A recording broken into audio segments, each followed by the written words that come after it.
శ్రీమద్భాగవతము నవమ స్కంధము 13వ అధ్యాయము నిమి చక్రవర్తి వంశ వృత్తాంతము. శ్రీ సుఖమహర్షి ఇట్లు పలికెను. నిమి ఇక్ష్వాకుని తనయుడు. అతడు ఒక యజ్ఞమును చేయదలంచి ఋత్విజునిగా ఉండుటకై వశిష్ఠుని ప్రార్థించారు. అప్పుడు ఆయనతో వశిష్ఠుడు ఇట్లు వచించెను. నిమి మహారాజా, ఇంద్రుడు తాను చేయబూనిన యాగమునకు ఋత్విజునిగా ఉండుటకై నన్ను కోరియున్నాడు. ఆ దేవేంద్రుని యజ్ఞమును పూర్తిగావించి నీ కడకు రాగలను. అంతవరకు నా కొరకై నిరీక్షింపుము అన్నారు. ఆ మహర్షి మాటలను విన్న పిమ్మట నిమి చక్రవర్తి మారు పలకక మిన్నకుండెను. పిదప వశిష్ఠుడు ఇంద్రుని యాగమును నిర్వహింపజేయుటకు వెళ్ళిపోయెను.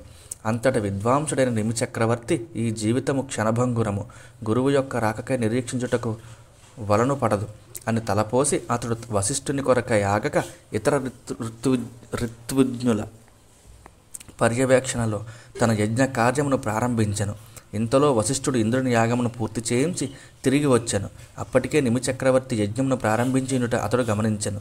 శిష్యుడైన ఆ నిమి తన మాటను గౌరవింపక నిర్లక్ష్య భావముతో యజ్ఞమును ప్రారంభించినందులకు కుపితుడై, ఓయి, నీ పాండిత్య గర్వముతో నా మాటను పాటింపవైతివి, నా ఎడ నిర్లక్ష్య వైఖరిని ప్రదర్శించితివి, కనుక నీవు నీ దేహమును కోల్పోదువుగాక అని శపించెను.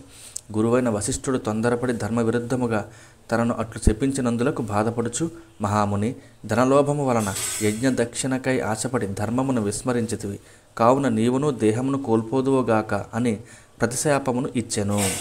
అంతటా ఆత్మవిద్యా కుశలుడైన నిమి తన దేహమును త్యజించెను. వశిష్ఠుడును తన దేహమును వీడి మిత్రావరుణుల వలన ఊర్వశియందు జన్మించెను. అప్పుడు ఋత్విజులుగా ఉన్న అతడి మునీశ్వరులు నిమి యొక్క దేహమును గంధ తైలముల యందు పరిమళ ద్రవ్యములతో భద్రపరిచి ఆ యాగమును పూర్తి చేసిరి. పిదపవారు ఆ యజ్ఞమునకు విచ్చేసియున్న దేవతలతో ఇట్లనిరి, మహాత్ములారా, మీరు సర్వసమర్థులు. మీరు ప్రసన్నులైనచో అనుగ్రహించినచో నిమి చక్రవర్తి యొక్క ఈ దేహము తిరిగి అసువులను పొందుగాక. అంతట దేవతలు తదాస్తు అని పలికిరి. అంతట నిమి ఇట్లు నుడివెను, నాకు ఈ దేహబంధములు వలదు.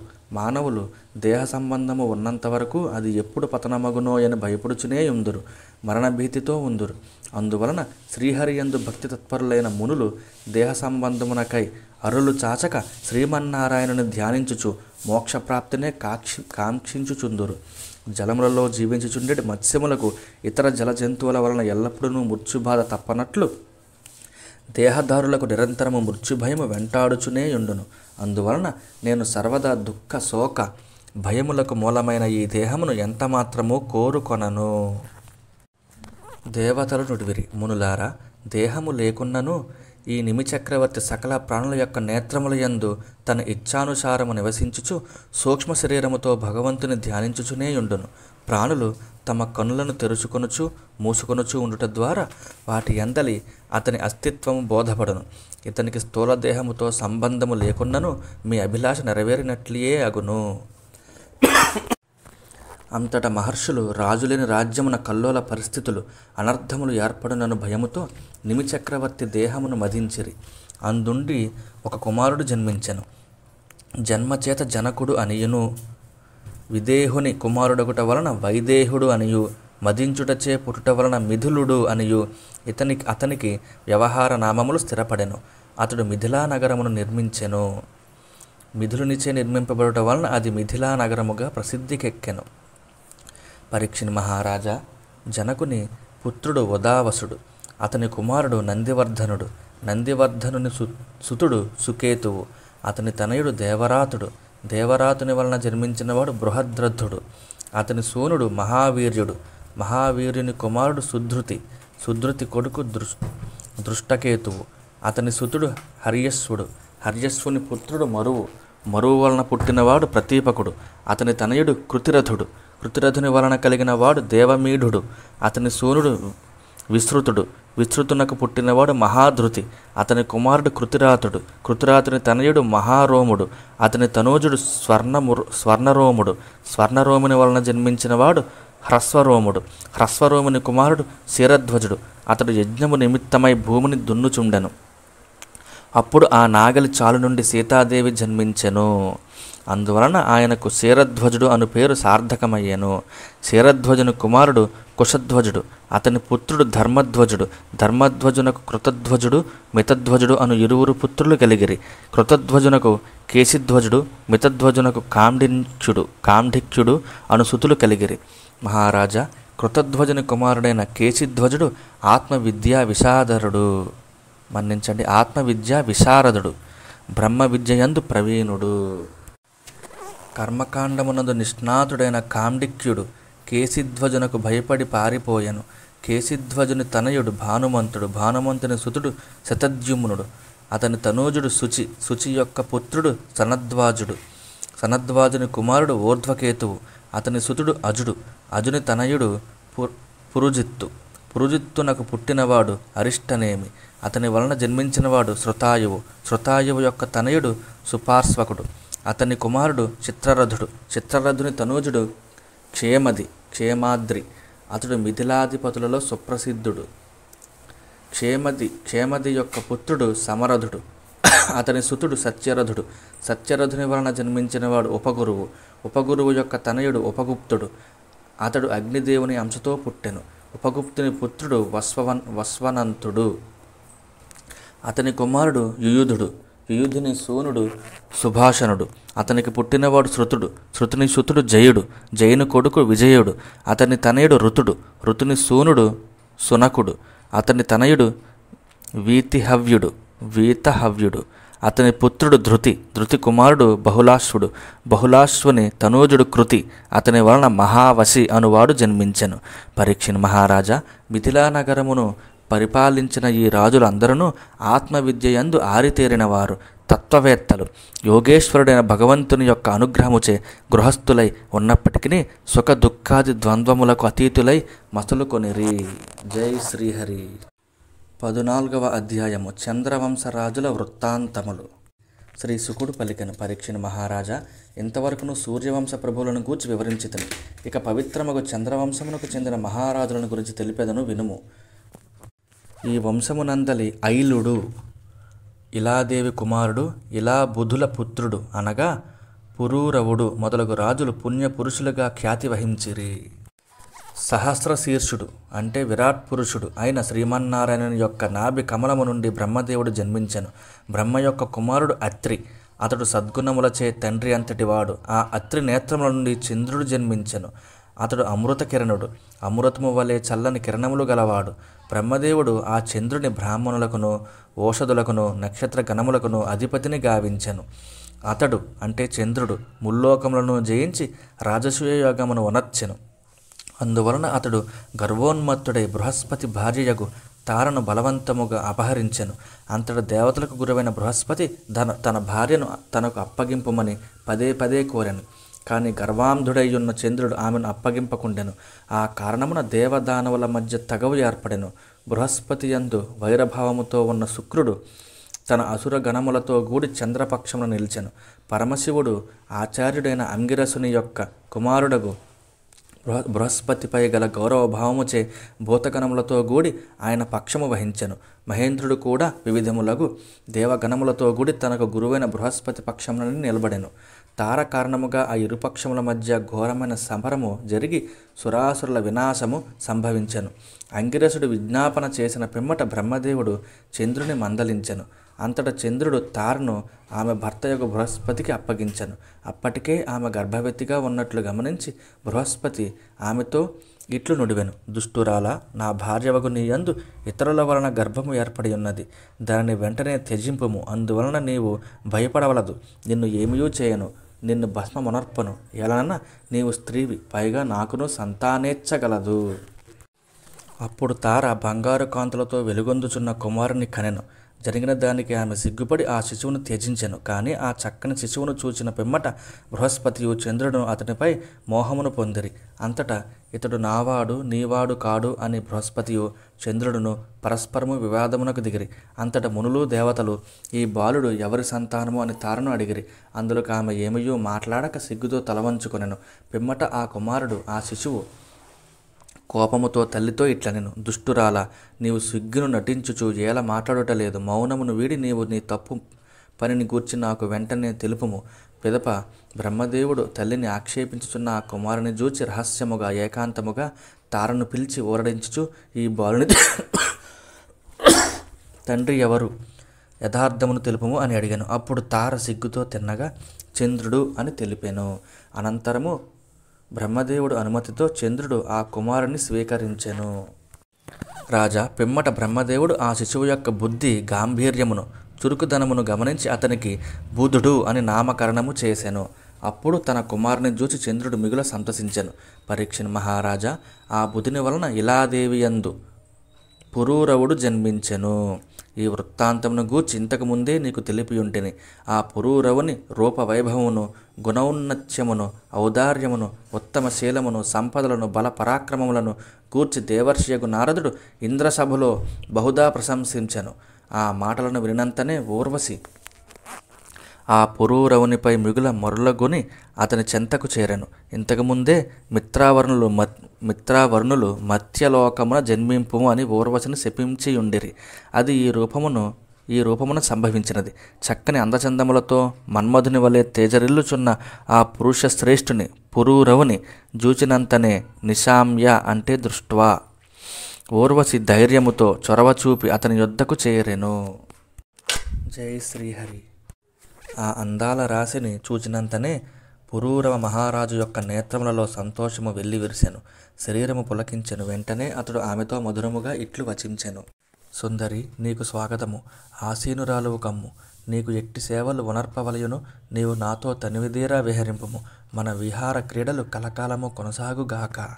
అంతట ఊర్వశి ఇట్లనెను, సౌందర్యనిధి, నీ దివ్యాకారమును గాంచిన పిమ్మట ఏ స్త్రీ మనస్సు పరవశింపదు? ఏ తరుణి కనులలో ఆనందము పొంగిపొరలదు? నీతో క్రీడించుటకై తహతహపడుచు నీ బిగి కౌగిలికి చేరిన ఏ స్త్రీ నీకు దూరమగును? మిక్కిలి కీర్తి ప్రతిష్టలు గల మహారాజా, రూపగుణ వైభవములచే ఒప్పటి పురుషునే స్త్రీలు కోరుకొందురు. కనుక నీతో మనస్ఫూర్తిగా క్రీడించెదను. అయితే నాదొక ఒడంబడికకు నీవు కట్టుబడి ఉండవలయును. నాకు ఎంతయు ప్రీతిపాత్రములైన ఈ 2 గొర్రెపోతులను, పొట్టేళ్లను నీ యొద్ద న్యాసముగా ఉంచెదను. వీటిని నీవు రక్షించుచుండవలను. వీరుడా, నేను కేవలము ఘృతమునే, అమృతమునే ఆహారముగా స్వీకరింతును. రతిక్రీడా సమయమున దప్ప మరి ఏ సమయమునందును నేను నిన్ను నగ్నముగా చూడను. ఈ నిబంధనలను నీవు ఉల్లంఘించినచో నేను వెళ్ళిపోయేదను. మనస్వి అయిన పురూరవుడు అందులకు పూర్తిగా సమ్మతించెను. పిమ్మట అతడు ఊర్వశితో ఇట్లనెను, దేవి, నీ సౌందర్యము అత్యద్భుతము. నీ భావములు అపూర్వములు, అలౌకికములు. ఇవి పురుషులను పారవశ్యములో ముంచెత్తును. అట్టి నీవు స్వయముగా కోరుకొని వచ్చినప్పుడు నిన్ను ఏ పురుషులు సేవింపరు? ఆ పురూరవ మహారాజు అతిలోక సుందరి అయిన ఊర్వశితో గూడి దివ్యములైన చైత్రరథము, కుబేరుని ఉద్యానవనమునందును, నందనవనము, ఇంద్రుని వనమునందు అందలి పారిజాత వృక్షాఛాయలయందును యథేచ్ఛగా కామశాస్త్ర రీతులలో క్రీడించుచు విహరించెను. ఊర్వశి తనువు పద్మకేసరముల సువాసనలతో గుబాళించుచుండెను. ఆ మహారాజు ఆ సుందరితో క్రీడించుచు ఆమె ముఖ పరిమళములకు ముగ్ధుడగుచు పారవశ్యముతో దినముల కొలది ఆమెతో గడిపెను. ఇంద్రుడు తన సభలో ఊర్వశి లేకుండుటను గమనించెను. వెంటనే ఆ మహేంద్రుడు, ఊర్వశి లేకుండుటచే నా సభ వెలవెలబోవుచున్నది. వెంటనే వెదకి ఆమెను తీసుకుని రండు అని గంధర్వులను పంపెను. వెంటనే గంధర్వులు అట నుండి బయలుదేరి గాఢాంధకారముతో నిండియున్న అర్ధరాత్రి వేళ ఊర్వశి పురూరవుల ఏకాంత మందిరము కడకు చేరిరి. వారు ఆ దివ్య భామినిచే ఆ మహారాజు దగ్గర న్యాసముగా ఉంచబడిన పొట్టేళ్లను అపహరించిరి.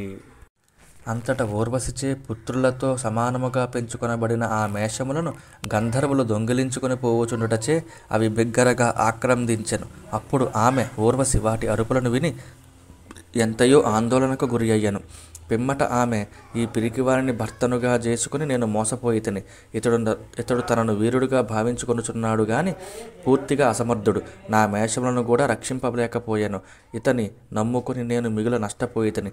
దొంగలు నా పిల్లలను, పొట్టేళ్లను అపహరించుకొని పోయిరి. ఇతడు పగటివేళ పురుషుని వలె ప్రవర్తించును, కానీ రాత్రి సమయమున స్త్రీ వలె భయముతో నిద్రించుచుండును అని గగ్గోలు పెట్టెను. ఈ విధముగా ఊర్వశి బలమైన అంకుశముచే ఏనుగును వలె పదునైన తన వాగ్బాణములచే పురూరవుని హృదయమును గాయపరచెను. వెంటనే అతడు కోపముతో ఒక ఖడ్గమును చేబూని నగ్నముగానే ఆ రాత్రివేళ పరిగెత్తెను. అంతటా ఆ గంధర్వులు ఆ మేషములను అక్కడనే విడిచిపెట్టిరి. అప్పుడు వారి దేహకాంతులు మెరుపు తీయగవలే తళుక్కున మెరియుటతో ఆ పొట్టేళ్లను తీసుకుని వచ్చుచు నగ్నముగానున్న తన పతిని ఊర్వశి చూచెను. పురూరవుడు మాట తప్పిన వాడగుటతో ఊర్వశి ఆ మహారాజును విడిచిపెట్టి వెళ్ళిపోయెను. పురూరవుడు ఐలుడు తిరిగి వచ్చి చూచినంతనే తన శయ్యపై ఊర్వశి కనబడకపోవుటతో అతడు ఎంతయో దుఃఖమునకు లోనయ్యాను. ఆ సుందరినే తన సర్వస్వముగా భావించుచుండుటతో ఈ సంఘటన వలన అతని మనస్సు చెలించెను. ఆ దెబ్బతో అతడు విహ్వలుడయ్యను. పట్టరాని దుఃఖముతో అతడు ఒక ఉన్మత్తుని వలె అటునిటు తిరుగసాగాను. ఇట్లు తిరుగుచు ఒకనాడు ఆ పురూరవుడు కురుక్షేత్రమునందలి సరస్వతీ నదీ తీరమునకు చేరెను. అతడు 5 చెలికత్తెలతో కేరింతలు కొట్టుచు విహరించుచున్న ఊర్వశిని చూచెను. వెంటనే ఆయనకు ప్రాణములు లేచి వచ్చినట్లయ్యాను. అప్పుడు పురూరవుడు ప్రసన్న వదనుడై ఊర్వశితో ప్రియముగా ఇట్లు పలికెను. ప్రియురాలా, ఆగుము, తీరని దుఃఖమున ముంచి ఒంటరి వారిని చేసి నన్ను ఇట్లు విడిచిపెట్టుట న్యాయముగాదు. ఇంకను ఏకాంత సరస సల్లాపములతో మనకు తనివి తీరలేదు. రమ్ము, ముద్దు మురిపెములు తీరునట్లుగా మనము ముచ్చటించుకుందుము. దేవి, నా ఈ కోమల దేహమును త్రోసిరాజని వచ్చి తిని నీవు నన్ను చెరదీనచో ఇక నా ప్రాణములు నిలువవు. నా దేహం ఇక్కడనే పడిపోవును. ఇప్పుడు ఈ దేహము తోడేళ్ళు, గృధ్రములు మొదలగు వాటి పాలగును. కనుక నేను ఈ దేహము నీ అనుగ్రహమునకు దూరము కారాదు. ఊర్వశి పలికెను. పురూరవ, నీవు పురుషుడవు, అధైర్యపడవలదు. నీవు అసువులను కోల్పోవలదు. నీ దేహమును ఈ తోడేలు తినివేయజాలవు. స్త్రీల యొక్క చెలిమి స్థిరముగా ఉండినది కాదు. వారి హృదయము తోడేళ్లకు వలె చంచలమైనది. ఆర్య స్త్రీలు నిర్దయులు. క్రూరత్వము వారికి సహజము. వారు చిన్న విషయమునకు కూడా చిందులు వేయుదురు, కినుక వహింతురు. స్వసుఖములకై సాహసములకు ఒడిగట్టుదురు. స్వల్పమైన లాభము కొరకును తనను నమ్మిన పతిని, సోదరుని కూడా చంపివేయుటకు వెనుకాడరు. జారినుల హృదయముల యందు నిజమైన ప్రేమకు చోటు ఉండదు. వారు తమ స్వభావమును ఎరుగని అమాయకుల ఎడ కపట ప్రేమను ఒలకబోయుచు వారిలో విశ్వాసమును పాదుకొలుపుదురు. వారి ప్రవర్తన విశృంఖలమైనది. వారు ఎప్పటికప్పుడు క్రొత్త వారిని కోరుకొనుచుందురు. కావున నా చెలిమిని నన్ను మరిచిపోమ్ము. పురూరవ నరేంద్ర, నీవు మహారాజువు, దిగులు పడవలదు. సంవత్సరమునకు ఒక పర్యాయము నిన్ను చేరుచుందును. ఒక రాత్రి నీవు నాతో గడుపగలవు. ఆ విధముగా నీకు ఇంకనూ సంతానము కలుగును. అంతట ఊర్వశి గర్భవతిగా ఉన్న విషయమును గమనించి పురూరవుడు తన పురమునకు వెళ్ళిపోయాను. మరల ఆ ఊర్వశి సంవత్సరాంతమునకు వీరపుత్రునితో కూడి ఆయన కడకు తిరిగి వచ్చాను. ఆమె మరల తనను చేరినందులకు పురూరవుడు ఎంతయో సంతసించాను. ఆ రాత్రి ఎంతయును అతడు ఆమెతో గడిపాను. తెల్లవారిన పిమ్మట ఆమె వెళ్ళిపోవుటకు సిద్ధపడుచుండగా అతడు మిగుల ఖిన్నుడాయను. అప్పుడు ఊర్వశి అతని దైన్యస్థితిని చూచి ఇట్లనెను. ప్రభు, ఈ గంధర్వులను స్తుతించి వారిని ప్రసన్నులను చేసుకునుము. అప్పుడు వారు నన్ను నీకు అప్పగింతురు. పరీక్షిని మహారాజా, అంతటా పురూరవుడు గంధర్వులను కొనియాడగా వారు సంతుష్టలై ఒక అగ్నిపాత్రను, అగ్ని స్థాపన చేయుటకు ఉపయుక్తమగు పాత్రను ఆయనకు ప్రసాదించరు. అతడు ఆ పాత్రనే ఊర్వశిని పొందుటకు సాధనముగా భావించి వనమున సంచరించుచుండెను. పిమ్మట మహారాజు ఆ అగ్నిపాత్రను వనముననే ఉంచి తన భవనమునకు వెళ్ళెను. రాత్రివేళ యందు ఊర్వశిని తలంచుకొనుచూ గడిపెను. త్రేతాయుగారంభమున అతని మనస్సునందు 3 ఋగ్యజుస్సామ వేదములు మెదలెను. అనంతరము అతడు అగ్నిపాత్రను ఉంచిన ప్రదేశమునకు చేరగా అచ్చట జమ్మీ వృక్షము మధ్య ఒక రావి చెట్టు ఉండుట ఆయనకు గోచరించెను. అప్పుడు ఆ రాజు ఆ అశ్వత్థ వృక్షము నుండి 2 అరుణులను సిద్ధపరచుకొనెను. వాటిలో క్రింది అరణిని ఊర్వశిగాను, మీది అరణిని తన్నుగాను, మధ్యనున్న కర్రను పుత్రునిగాను భావించుచు ఊర్వశీలోకమును చేరు కోరికతో విహితములకు మంత్రములను పఠించుచు వాటిని మథింపసాగెను. అందుండి జాతవేదుడు అను అగ్ని పుట్టెను. పురూరవుడు ఆ అగ్నిదేవతను త్రయీవిద్య, వేదత్రయ మంత్రముల ద్వారా దక్షిణాగ్ని, గార్హాపత్యాగ్ని, ఆహవనీయాగ్ని అని 3 భాగములుగా చేసి పుత్రరూపమున స్వీకరించెను. అనంతరము ఆ రాజు ఊర్వశీలోకమును చేరు కోరికతో ఆ 3 అగ్నుల ద్వారా సకల దేవతా స్వరూపుడు, ఇంద్రియాతీతుడు, యజ్ఞేశ్వరుడు అగు శ్రీమన్నారాయణుని గూర్చి యజ్ఞమును ఆచరించెను. పరీక్షిని మహారాజా, త్రేతాయుగమునకు ముందు అనగా కృతయుగమునందు ప్రణవమే, ఓంకారమే వేదముగా ఉండెను. సకల వేద శాస్త్రములను అందులోని అంతర్భాగములై ఉండెను. శ్రీమన్నారాయణుడు ఒక్కడే సకల దేవతా స్వరూపుడు.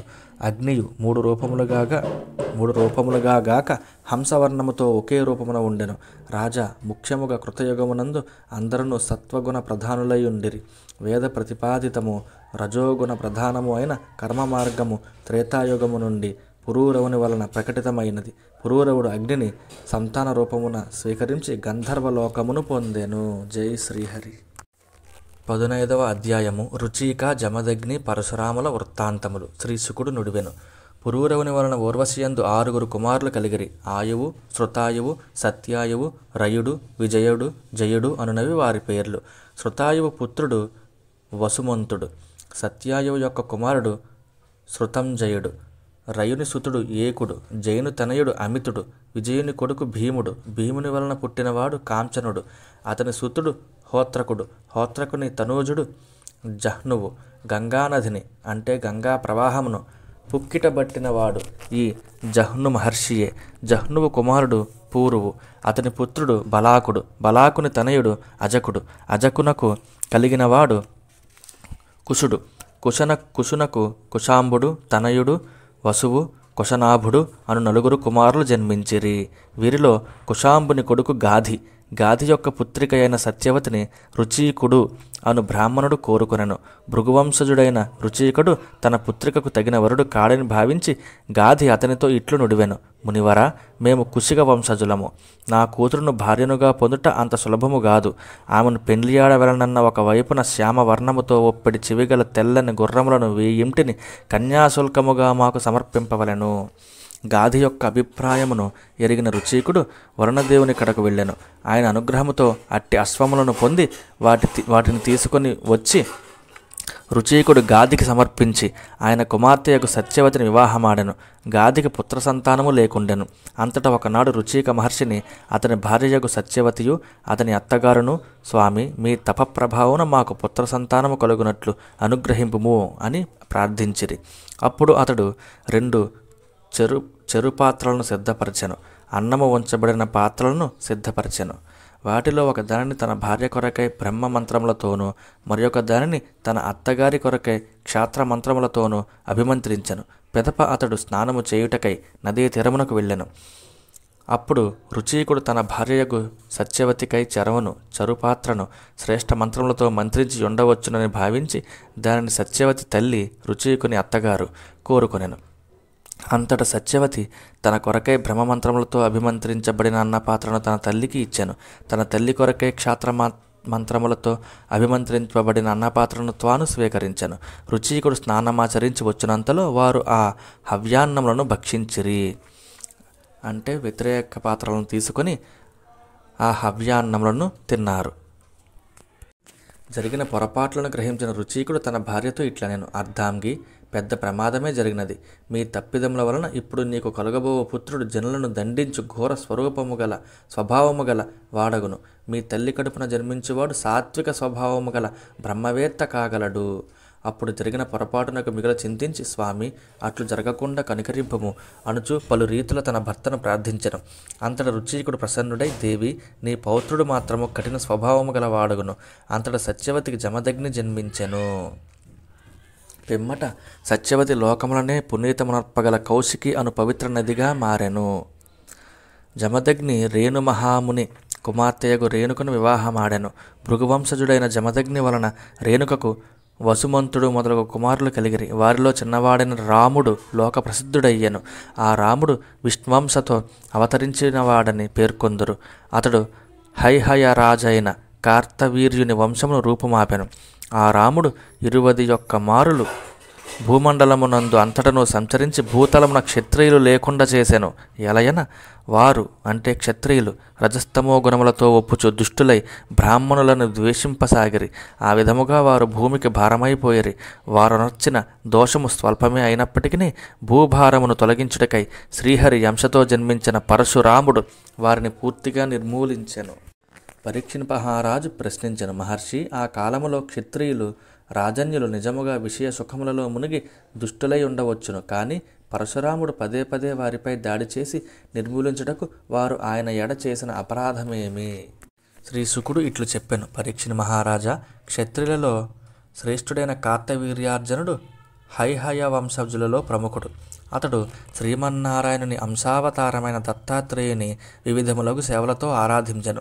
ఆ స్వామి అనుగ్రహమున కార్తవీర్యార్జునుడు 1000 బాహువులను శత్రువులకు అజేయుడుగా నుండినట్టి శక్తిని వరముగా పొందెను. ఇంకను అతడు తిరుగులేని ఇంద్రియ బలమును బుద్ధిబలమును, సంపదను, తేజస్సును, పరాక్రమమును, యశస్సును, శరీర పాటవమును సంపాదించెను. యోగ బలముతో అతడు సకలైశ్వర్యములను, అనిమాది అష్టసిద్ధులను సాధించెను. అట్టి యోగశక్తి వలన కార్తవీర్యార్జునుడు వాయువు వలె ఎదురులేని గమనముతో సకల లోకముల యందును సంచరింపసాగెను. ఒకానొక నాడు వీర్యార్జునుడు వైజయంతిమాలను ధరించి రమణీమణులతో కూడి నర్మదా అంటే రేవా నది జలములలో క్రీడింపదొడంగెను. మదోన్మత్తుడైన ఆ ప్రభువు తన 1000 బాహువులతో జల ప్రవాహమును నిరోధించెను. వీరమాని అయిన తనను తానే మహావీరునిగా భావించుకునేవాడైన రావణుడు దిగ్విజయ యాత్రకై వచ్చి ఆ సమయమున ఆ సమీపముననే ఒక శిబిరమున శివపూజ చేసుకొనుచుండెను. కార్తవీర్యునిచే నిరోధింపబడిన నదీజల ప్రవాహము వెనుదిరిగి ప్రవహించుటచే రావణుని శిబిరము మునిగిపోయెను. కార్తవీర్యార్జునుని పరాక్రమమును సహింపలేక రావణుడు అతనిపై దాడికి దిగెను. అప్పుడు కార్తవీర్యార్జునుడు అకారణముగా తన మీద దాడి చేసిన రావణుని తన వనితల సమక్షముననే అవలీలగా ఒక కోతిని వలె బంధించి తన మహిష్మతి నగరమునకు తీసుకొని పోయాను. అనంతరము అతడు రావణుని మందలించి పులస్త్యుని ప్రమేయముతో బంధ విముక్తుని గావించెను. ఒకానొకప్పుడు కార్తవీర్యుడు ఒక నిర్జన వనమునకు చేరి అందు వేటాడుచూ సంచరింపసాగెను. యాదృచ్ఛికముగా అతడు జమదగ్ని ఆశ్రమమున ప్రవేశించెను. తపస్సంపన్నుడైన జమదగ్ని మహామునికడ కామధేనువు కలదు. దాని ప్రభావమున ఆ మహర్షి ఆ మహారాజునకును అతని సైన్యములకును మంత్రులకును వాహనములకును చక్కని ఆతిథ్యమును సమకూర్చెను. అంతటి వీరుడైన కార్తవీర్యార్జునుడు మహర్షి యొక్క ఐశ్వర్యము వలన తన ఐశ్వర్యము కంటే మించియుండుట గమనించెను. అప్పుడు అతడు ఆ ముని ఇచ్చిన ఆతిథ్య వైభవమును చూచి సహింపలేక అసూయాపరుడై అంతటి వైభవమునకు మూలమైన ఆ కామధేవును కాజేయదల్చెను.